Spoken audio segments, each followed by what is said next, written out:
Bismillahirrahmanirrahim.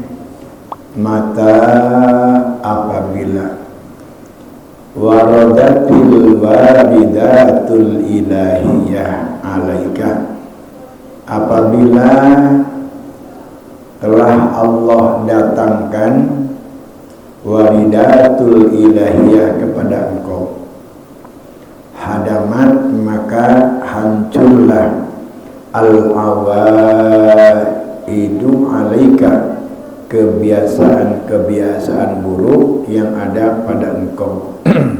Pada kesempatan ini kita mengenal istilah-istilah dalam ilmu tasawuf.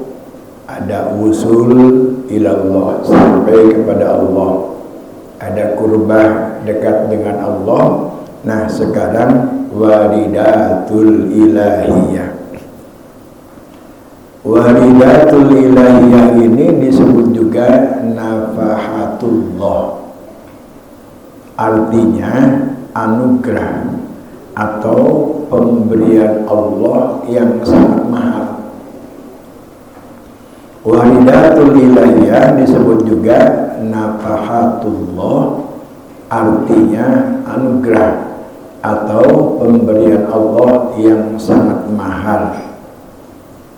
Di antara waridatul ilahiyah itu pemberian Allah yang sangat mahal, yang tidak ada batasnya.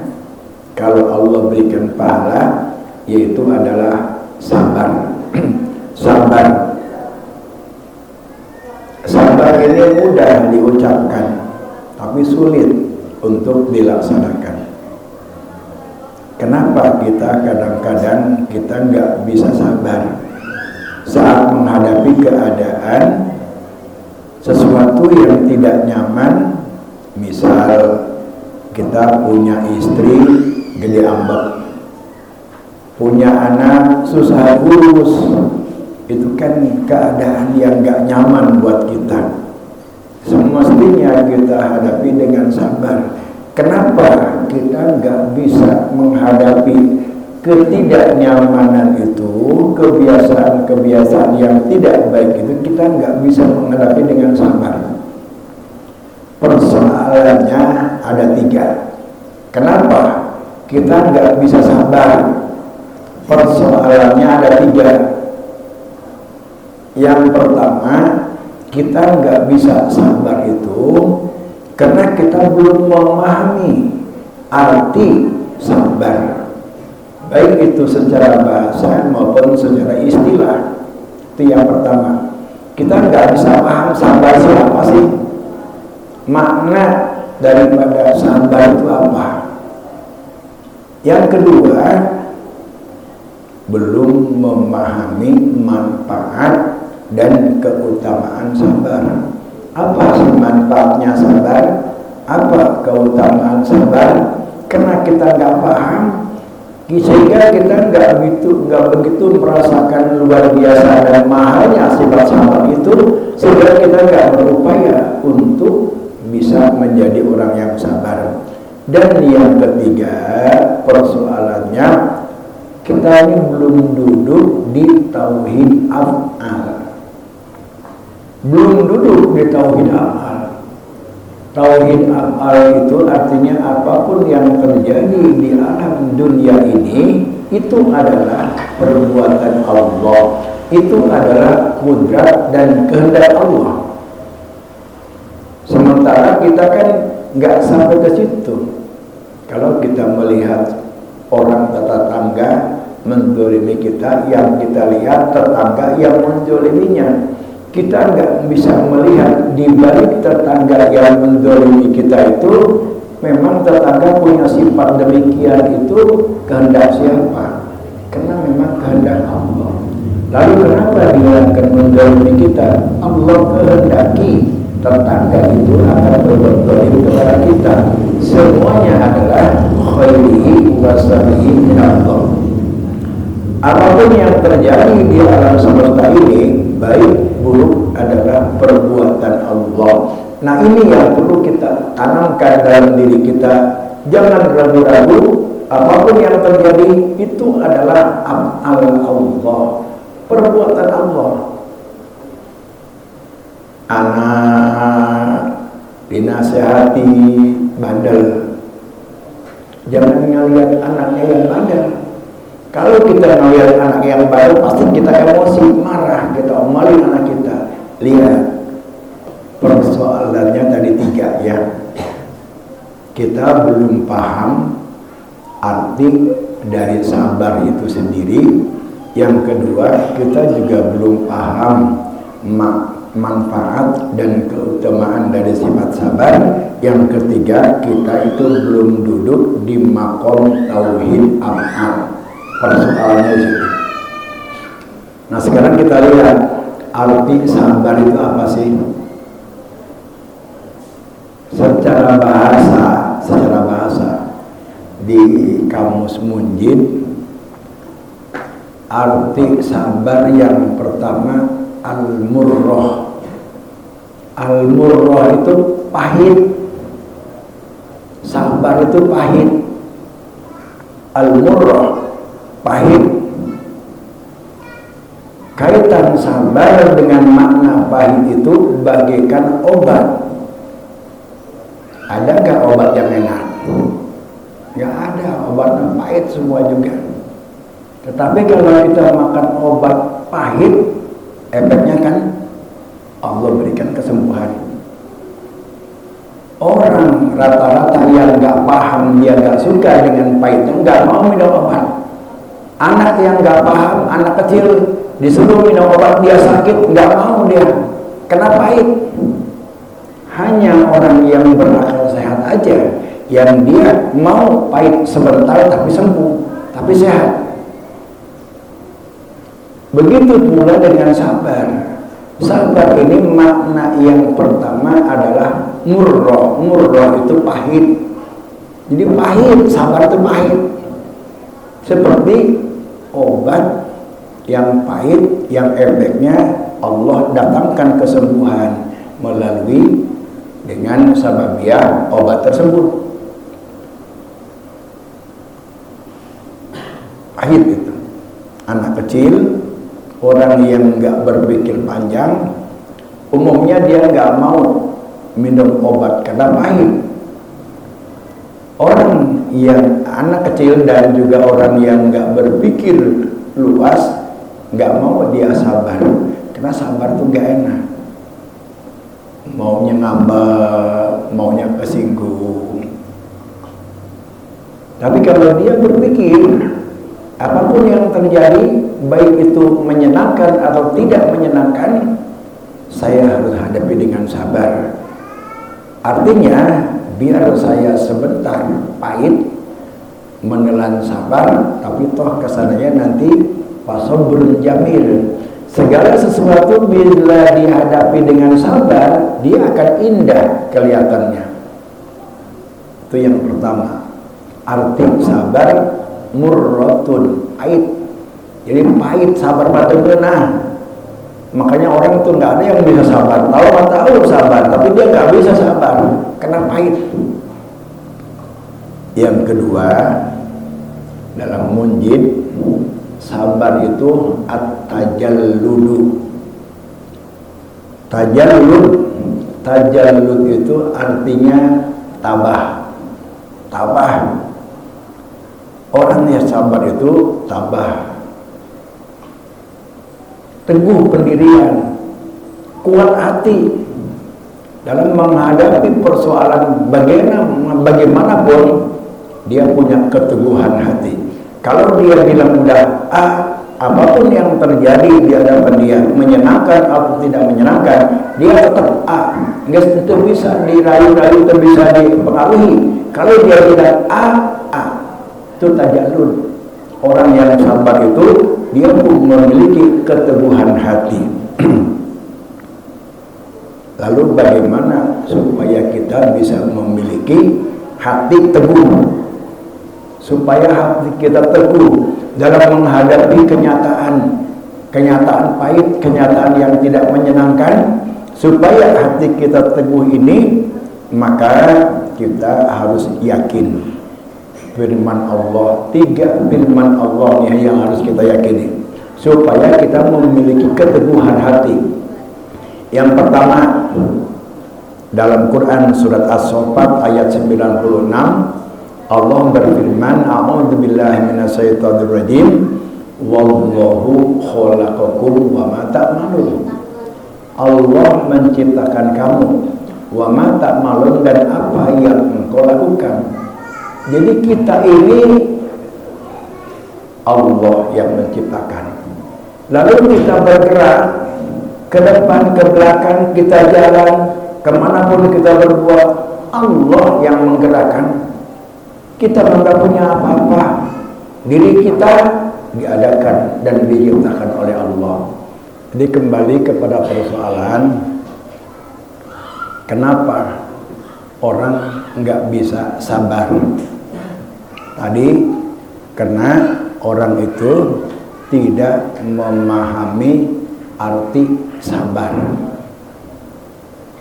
Kedua, orang itu tidak memahami manfaat dan keutamaan sabar.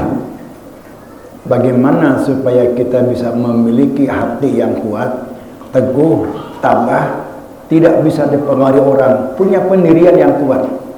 Yang pertama, kita harus yakin firman Allah Quran surat As-Saffat ayat 96. Wallahu khalaqakum wa ma ta'malun. Kita semua ini Allah ciptakan. Apapun yang dilakukan oleh semua orang itu dikehendaki dan diciptakan Allah. Jadi kita mah nggak punya apa-apa. Diri kita bukan karena lahir ke dunia karena kehendak orang tua, bukan. Allah menghendaki kita lahir yang sudah ditulis di Lauhul Mahfuz sebelum alam semesta Allah ciptakan. Ini si A si B itu bakal lahir tahun sekian, jam sekian, itu sudah ada di Lauhul Mahfuz. Lalu dihadirkan, diciptakan Allah, dan apapun yang kita lakukan itu atas kehendak Allah. Yang kedua, wa ma tasa'una illa ayyasha Allahu Rabbul Alamin. Kita mah nggak punya kehendak. Ya Pak Hikayat, sini nih, kosan nih ya. Ya alhamdulillah ya. Ini mengaji dulu lah sampai jam 9 lah, baru nanti hal sekalian ini ada hal orang tua.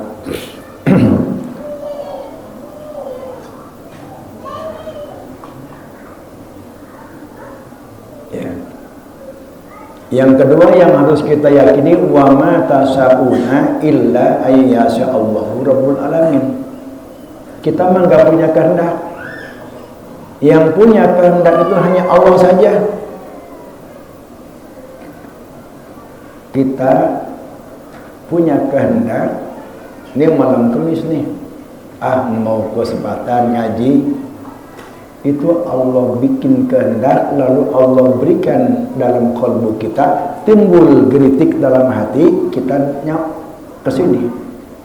Kalau Allah tidak berikan kehendak, walaupun dekat nempel ke musola juga nggak akan datang, karena Allah nggak menghendaki. Walaupun kita jauh, tapi karena Allah memberikan kehendak, wa ma tasa'una, kamu tidak punya kehendak illa ayyasha Allah, kecuali Allah yang memberikan kehendak. Kita punya kepengen, punya kehendak banyak. Apakah setiap yang kita kehendaki terlaksana? Tidak. Berapa banyak dalam satu hari kita punya kehendak? Lalu berapa banyak kehendak kita yang bisa kita lakukan yang menjadi kenyataan? Lebih banyak yang tidak menjadi kenyataan.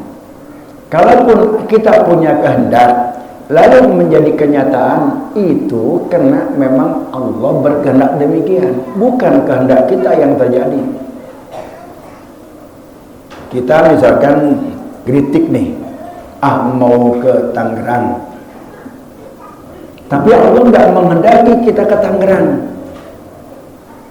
Itu bisa terjadi, kita nggak akan bisa ke Tangerang. Allah akan bikin masalah ketika kita mau berangkat datang tamu.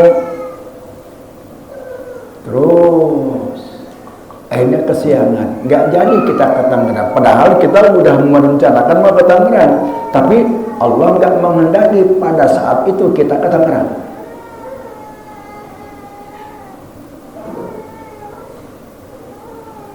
Kita mau datang ke sini, Allah nggak menghendaki, walaupun tahu nggak akan nyampe ke sini.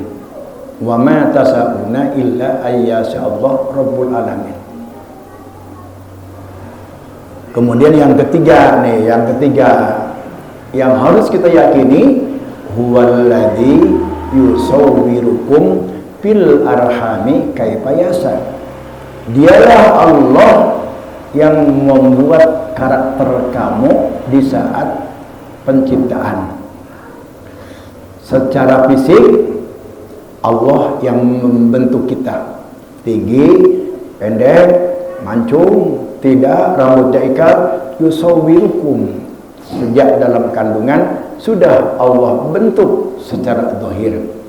Lalu batinnya dia punya karakter, loba ngomong, banyak bicara, pemaaf, nggak boleh salah sedikit, itu sudah dibentuk oleh Allah.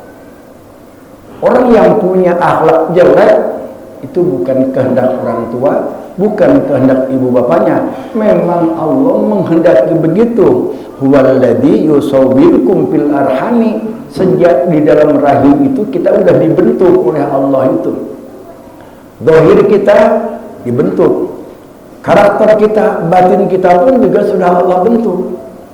Kaifa yasha, bagaimana Allah menghendaki. Apapun yang Allah kehendaki itulah yang terbaik menurut Allah.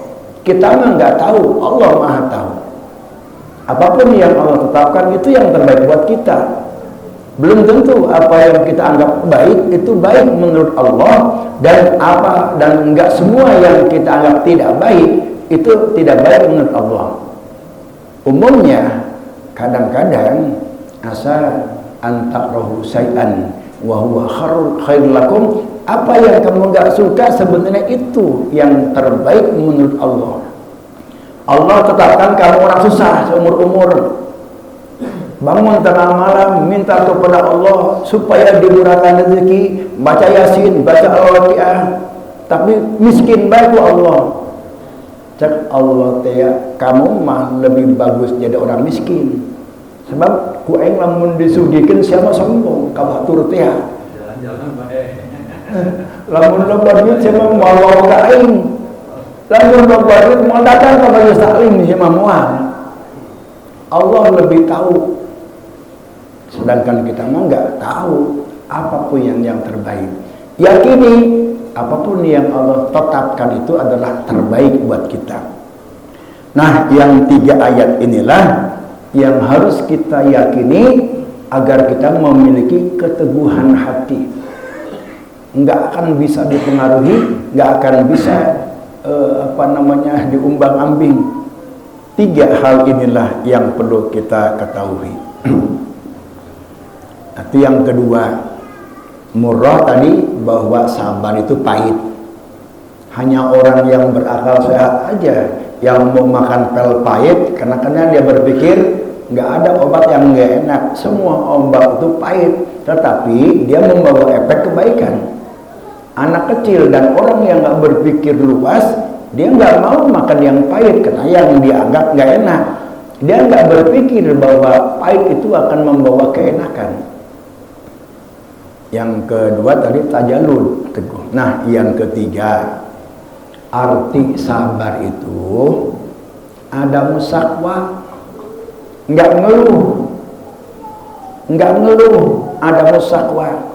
Kalau kita ditetapkan Allah, diberi musibah oleh Allah, lalu kita ini ngomong tetangga, ngomong ke teman, kita hirup kieu amat, urang mah haya kos batur mah ku babarieun ngan duit teh.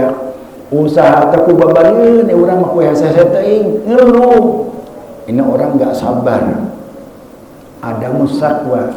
Kalau kita mau mengeluh ke Allah, bangun malam, berdoa kepada Allah.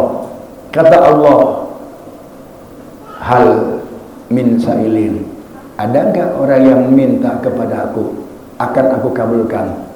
Wahal min mustaghfirin, adakah sepertiga malam terakhir ini orang yang mohon ampun kepadaku, akan ku ampuni. Nah,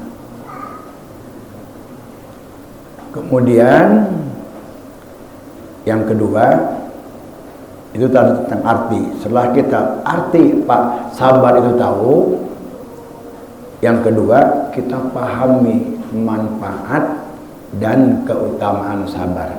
Apa manfaat sabar? Manfaat sabar itu satu, innama yuwaffas sabiruna ajrahum bighairi hisabin.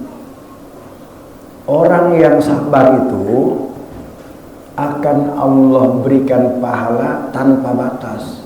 Jadi pahala orang yang sabar itu tanpa batas, luar biasa. Bahkan pahala sabar itu lebih besar daripada amal ibadah yang dia lakukan. Contoh, orang sholat, oh akbar berjamaah, imam baca surat panjang, kesel orang yang buru-buru ngegesan, sabar orang menunggu, pahala sabar lebih besar daripada sholat. Orang baca Quran atau zikir, tadi Mang Ahmad mata zikir, kebelah mati yang ke 100 putaran mati la ilaha illallah, orang saya buru-buru ngegesan nggak saya buru-buru ngegesan, tapi orang diilukeun bae ku urang la ilaha illallah terus sanatan. Ketika kita itu sabar menghadapi itu, pahala sabar itu lebih besar daripada zikir tadi. Walanajziyannal ladzina sabaru ajrahum bi ahsani ma kanu ya'malun. Kata Allah, kami akan memberikan pahala kepada orang yang sabar itu, pahalanya bi ahsani ma kanu ya'malun, lebih besar dari amal ibadah yang dia lakukan dengan sabar. Karena sabar itu kan ada sabar di dalam taat, sabar di dalam maksiat, sabar di dalam kita mendapatkan bala, sabar ketika kita diberi dunia yang banyak, sabar di dalam taat. Dalam kita berbuat taat itu perlu ada kesabaran. Ngaji sangat biasa, namun itu sabar mau datang ka dieu.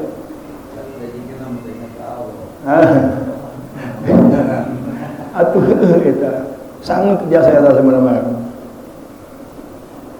Jadi yang pertama, manfaat sabar itu Allah berikan pahala sabar tanpa batas.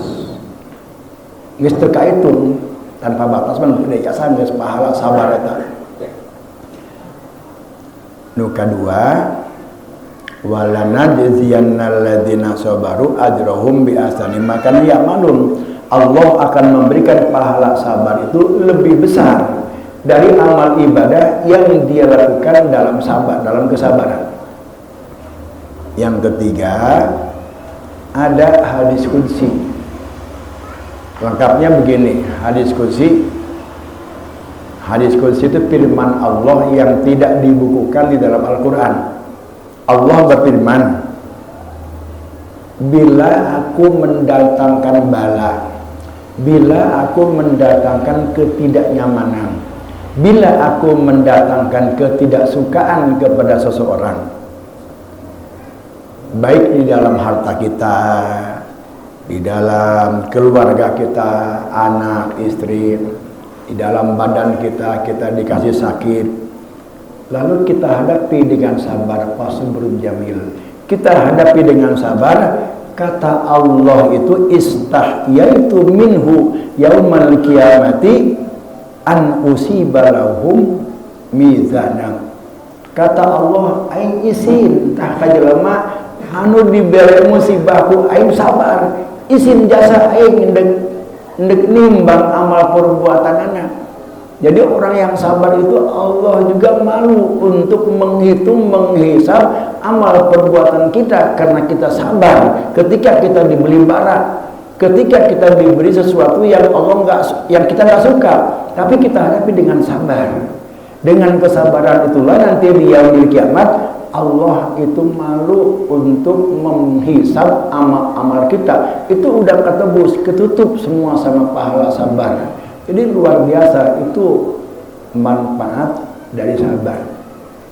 Sehingga begitu besar sabar, kita berupaya untuk bisa sabar. Lalu keutamaannya, tadi manfaat. Keutamaannya apa daripada sabar itu? Keutamaan sabar itu as-sabru nisful iman. Sabar itu adalah setengah iman. Orang yang beriman kepada Allah, setengah daripada iman kepada Allah itu sabar. Setengahnya lagi adalah syukur. Syukur dengan sabar itu adalah karakter orang yang beriman. Kalau orang yang beriman pasti dia sabar ketika menghadapi segala macam musibah, ketidaknyamanan, dan ketika dia mendapatkan kenyamanan, dia pasti akan bersyukur kepada Allah Subhanahu wa taala. Selalu dibawa ingat fisabilillah kepada Allah Subhanahu wa taala kalau orang yang beriman. Kalau orang yang tidak beriman ketika dia mendapatkan kelebihan dunia, diberikan kekayaan oleh Allah Subhanahu wa taala, dia enggak akan bersyukur kepada Allah. Timbul kesombongan, timbul angkuh, timbul kesombongan dirinya. Yang kedua, keutamaan sabar. As-sabru kanzul akhirah. Sabar itu merupakan simpanan harta di akhirat. Jadi lamun orang sabar itu orang seolah-olah boga simpanan harta di akhirat. Nabung. Luar biasa. Keutamaan sabar itu. As-sabru kanzul akhirah. Sabar itu merupakan simpanan harta kita di akhirat. Nabung. Kita menghadapi apapun sabar. Itu kita sebenarnya nabung. Jika di akhirat kapanggih innama yuwaffas sabirun ajrahum, akan Allah lengkapi sempurnakan, berikan pahala orang-orang yang sabar bighairi hisab, tanpa ada batas. Man u'tiya haddahu minal yakin wa sabri, barang siapa yang Allah berikan iman dan kesabaran, lam yubali ma fatahum min kamilail. Misal orang ini biasa puasa Senin Kemis, bangun malam, dikasih Allah sakit, sabar dia, sehingga dia nggak bisa bangun malam, nggak bisa melakukan sholat dan lainnya. Allah nggak akan lihat itu. Allah nggak akan pedulikan amal-amal dia, tapi yang Allah lihat adalah kesabaran yang dia lakukan saat Allah memberikan musibah. Nah, itulah keutamaan manfaat dari sabar. Lalu bagaimana upaya kita supaya kita bisa sabar? Nah, urutannya tadi, pertama tafahum. Tafahum itu pahami keutamaan dan manfaat sabar. Pahami arti sabar, pahami keutamaan dan manfaat sabar. Dipahami dulu. Setelah kita paham, yang kedua tasabbur. Tasabbur itu berupaya memaksakan diri untuk menjadi orang sabar. Jadi nggak bisa ujung-ujung orang sabar. Kita ada upaya dalam diri kita itu tasabbur. Tasabbur itu berupaya untuk menjadi orang sabar. Awal-awal dipaksa terus, lama-lama jadi bisa. Kalau udah bisa, biasa. Geus teu kudu pakai persoalan deui, lamun geus biasa mah untuk menjadi orang yang biasa sabar, pertama paksa dulu untuk kita menjadi sabar. Berat memang. Kalau kita udah paksakan diri kita, lama-lama bisa sabar. Kalau kita udah bisa sabar, lama-lama biasa. Kalau udah biasa, maka itulah kita menjadi karakter kita sabar. Dan kalau sudah karakter sabar menjadi karakter kita, maka kita masuk ke dalam sobirun. Sobirun itu orang yang sabar. Orang yang sabar itu Allah berfirman dalam Quran surah Al-Baqarah, Innallaha ma'as sabirin. Allah senantiasa bersama orang-orang yang sabar. Kemudian dalam Quran surat Al-Imran 146, wallahu yuhibbus sabirin. Allahumma suka jasa, senang jasa, mika cinta kajian maknu sabar. Nah ini pentingnya sabar ya. Udah. Kalau kemarin Pak nanya, kita nggak bisa sabar, kenapa ya? Nah itu persoalannya tadi kita tuh belum paham makna sabar baik secara lugawi maupun secara istilahi. Yang kedua, kita tuh nggak paham manfaat dan keutamaan sabar. Dan yang ketiga, kita belum duduk di makom tauhid af'al. Artinya tauhid af'al itu apapun yang kita lihat itu adalah perbuatan Allah, bukan perbuatan makhluk. Makhluk mah tadi kan disebutkan, saya sampaikan, wallahu khalaqakum wa ma ta'malun, enggak punya apa-apa. Kita diciptakan Allah, apapun yang kita perbuat juga diciptakan Allah. Kita mah enggak bisa la haula wala quwata illa billah. Semua digerakkan dan dikehendaki oleh Allah Subhanahu wa taala. Nah, jadi urutannya tadi, untuk bisa menjadi orang yang sabar itu pertama tafahum. Tafahum itu pahami makna sabar baik secara bahasa maupun istilah. Yang kedua, pahami manfaat dan keutamaan sabar. Setelah kita paham, oh keutamaan sabar itu ini, manfaat sabar itu ini, makna sabar itu ini, lalu yang kedua, mual ujuk-ujuk orang bisa sabar. Tapi tasawur, ada upaya diri kita untuk memaksakan diri jadi orang sabar. Paksakan.